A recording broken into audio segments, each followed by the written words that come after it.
जीव विज्ञान की आज की कक्षा का जो हमारा शीर्षक है वह है टेस्ट क्रॉस तथा बैक क्रॉस।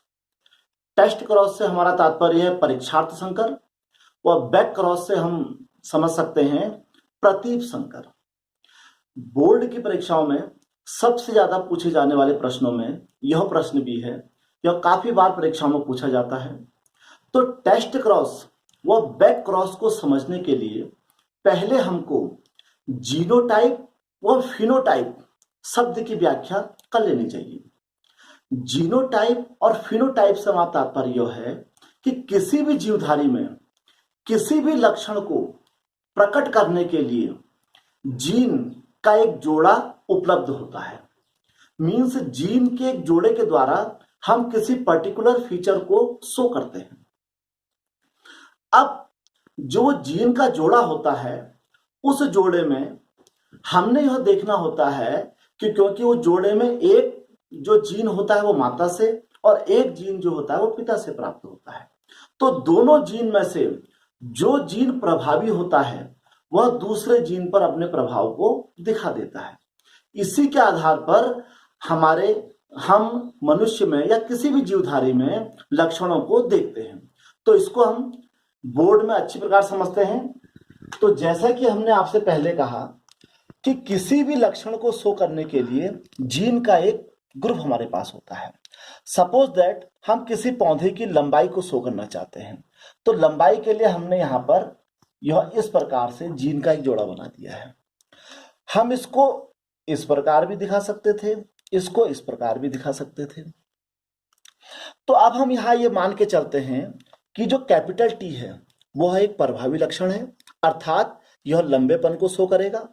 और जो स्मॉल टी है इसको हम ये मान के चलते हैं कि अप्रभावी यानी कि रेसेसिव फीचर है जो कि बौनेपन को शो करेगा। तो जब दोनों के दोनों जीन एक जैसे होंगे, समान है, तो इसको समयुग्मजीव यानी कि होमोजाइगस कहेंगे। यहां भी ये समान है तो ये भी समयुग्मजी है। अब यहां पर ये असमान है तो इसे हम हेट्रोजाइगस कहेंगे। तो जब तो ये दोनों के दोनों समान है तो एक जैसा ही लक्षण निकल के आएगा। माना ये लंबेपन का है तो इस समय ये क्या हो गया, प्योर टॉल हो गया। और ये क्या हो गया, प्योर ड्वार्फ हो गया। क्योंकि यहां तो कोई भी संदेह की संभावना ही नहीं है क्योंकि दोनों के दोनों जीन क्या हैं, एक जैसे हैं। पर जब दोनों जीन अलग अलग होते हैं, इस समय जो जीन अपने प्रभाव को शो कर देता है उसे प्रभावी कहते हैं। तो जब लंबापन और बौनापन एक साथ आता है तो लंबापन अपने को शो कर देता है तो इसे प्रभावी कहते हैं, डोमिनेंट फीचर कहते हैं। और जो अपने को शो नहीं करता है उसके फीचर छिप जाते हैं, उसे अप्रभावी या रेसेसिव कहते हैं। तो इस स्थिति में गुण कौन सा निकल के आएगा, टॉल। क्यों, क्योंकि लंबापन बौनेपन पर प्रभावी है। पर यहां पर ये प्योर टॉल ना होके कैसा टॉल होगा, यहां पर ये हाइब्रिड टॉल होगा। अब हम यहां इससे समझते हैं जीनोटाइप का मतलब है कि उस विशेष जीव में जीन का युग्म कैसा है। तो हमने देखा कि इसके पास प्योर जीन है, इसके पास प्योर जीन है, इसके पास हाइब्रिड जीन है। तो ये तो हो गया जीनोटाइप। फिनोटाइप से मतलब होता है कि इस जीन के युग्म से उसके भौतिक गुण कैसे निकल के आ रहे हैं, अर्थात वो दिखने में कैसा दिखाई दे रहा है। तो यदि हम इस पौधे की बात करें तो यह टॉल है, इसकी बात करें तो यह भी टॉल है। अब इन दोनों का फिनोटाइप क्या है, सेम है। क्यों, क्योंकि इन दोनों को यदि हम बाहरी रचना में देखें तो दोनों के दोनों हमको लंबे दिखाई दे रहे हैं। पर यदि हम इनका जीन देखें तो जीन अलग है। इसके पास जीन का प्योर जोड़ा है, इसके पास जीन का हाइब्रिड जोड़ा है। तो यही अंतर होता है जीनोटाइप और फिनोटाइप में। जीनोटाइप का मतलब जीन स्ट्रक्चर से मतलब है और फिनोटाइप का मतलब है कि वह बाहर से कैसा दिखाई दे रहा है। तो मात्र फिनोटाइप को देखकर हम किसी जीवधारी या पौधे का जीन के बारे में स्पष्ट रूप से बता नहीं सकते हैं। तो इसी जीनोटाइप और फिनोटाइप पर बेस्ड जो हमारा आज का टॉपिक है वह है बैक क्रॉस व टेस्ट क्रॉस। अब हम चलते हैं टेस्ट क्रॉस पर। टेस्ट क्रॉस का मतलब है कि किसी भी जीवधारी के जीन स्ट्रक्चर क्या है यह पता लगाना है। तो इसके लिए क्या करते हैं कि हम उस विशेष जीवधारी या पौधे का क्रॉस उसके जो माता पिता हैं उसमें से अप्रभावी के साथ कर देते हैं।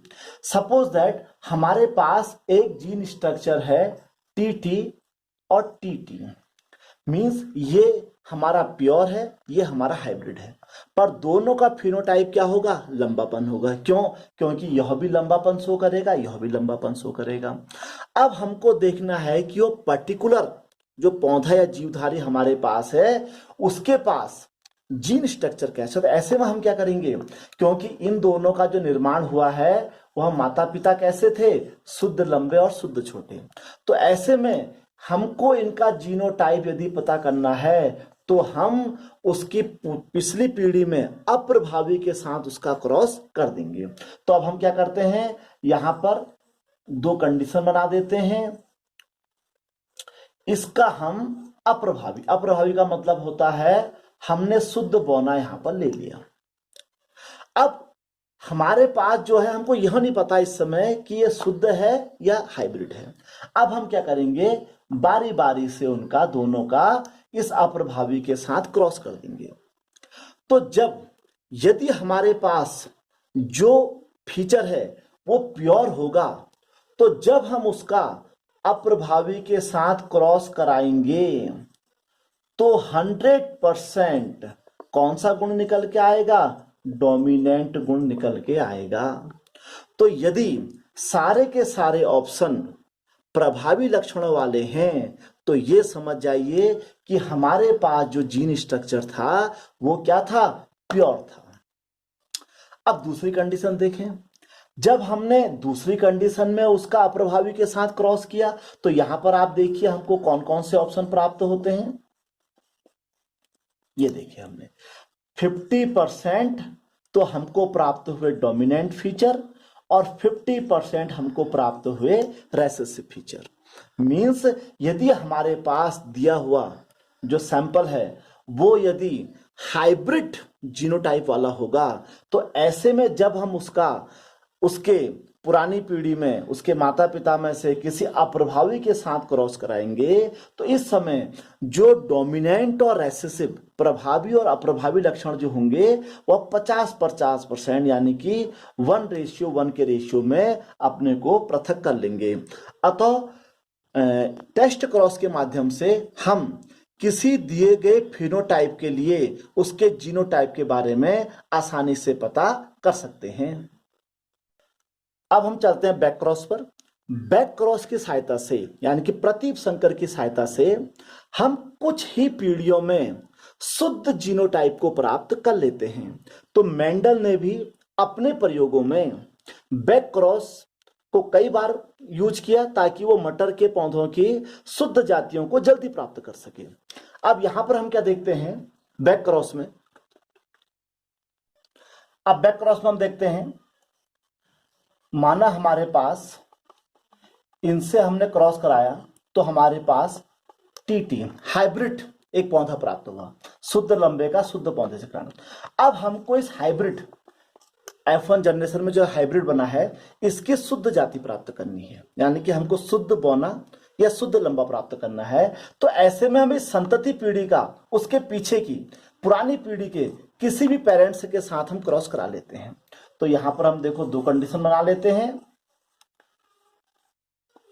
अब हमारे पास ये संतति पीढ़ी है मींस टीटी और टीटी। अब हम किसी भी पेरेंट से क्रॉस कर देते हैं, यदि हम डोमिनेंट से कर देते हैं या हम इसका प्योर ड्वार्फ से कर देते हैं रेसेसिव से। आज जब हम इसका क्रॉस करेंगे तो देखिए आप टीटी टीटी टीटी और टीटी, तो आप इसमें देख रहे हैं हमको 50% क्या है शुद्ध जातियां प्राप्त हो गई हैं। और यहां यदि हम देखते हैं तो देखिए 50% हमको शुद्ध जातियां प्राप्त हो गई हैं। तो इस प्रकार बैक क्रॉस करके हम एक दो पीढ़ी में ही किसी भी पौधे या जीवधारी की शुद्ध जीनोटाइप युग्म को हम प्राप्त कर लेते हैं। इस प्रकार हमने आज की वीडियो में देखा कि टेस्ट क्रॉस यानी कि परीक्षार्थ संकर के द्वारा हम किसी दिए गए फिनोटाइप के लिए उसके जीनोटाइप को पता लगा सकते हैं। वहीं बैक क्रॉस की सहायता से हम कुछ पीढ़ियों में ही उस जीवधारी या पौधे की शुद्ध लक्षणों को प्राप्त कर सकते हैं। आपको हमारा आज की कक्षा कैसे लगी हमें जरूर बताइएगा। धन्यवाद।